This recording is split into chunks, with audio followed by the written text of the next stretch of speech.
His freshman project, released in his teenage years to much critical acclaim, featuring catchy boom-bap production and intricate, intelligent wordplay about his experiences as a teenager in New York City.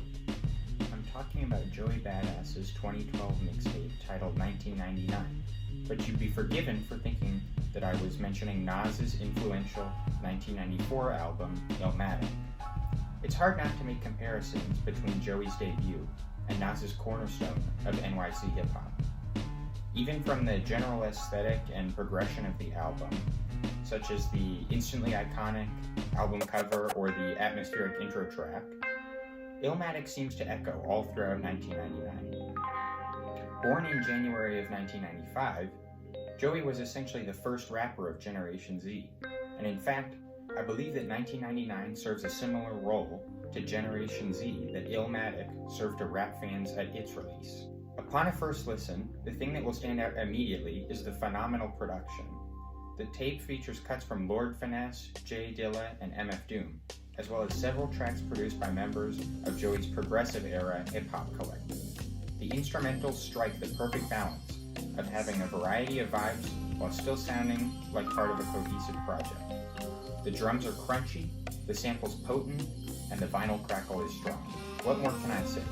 When you hear good boom bap, you know it's good if it's good. The names attached to these songs should speak for themselves.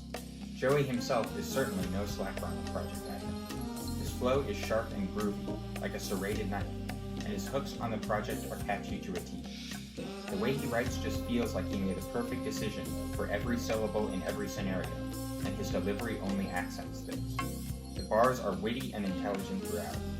One-liners like "play your cards right," "no booster packs," and larger intrasyllabic rhymes all work together to get you working your face into all sorts of positions to react to a line you may have heard 5 times, but only just listened to. His features on the project are mostly strong as well, although there are parts where they're certainly lacking.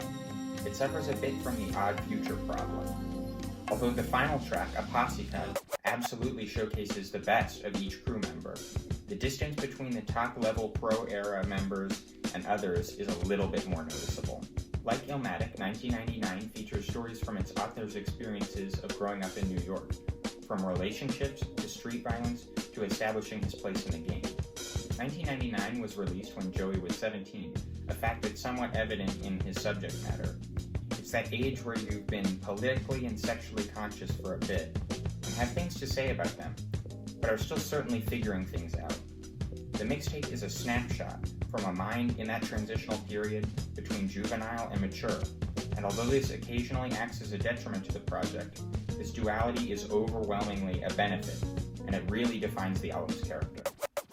Tracks like Pennyroyal and Waves set an extremely high bar on all axes, and even though all of the tracks are certainly good, it can be a bit disappointing when not every single track lives up to the project's own scope.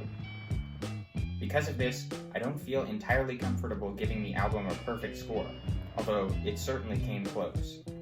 I feel comfortable giving 1999 a more than solid 9 out of 10, and I highly recommend it to anyone who likes hip-hop. It's a classic.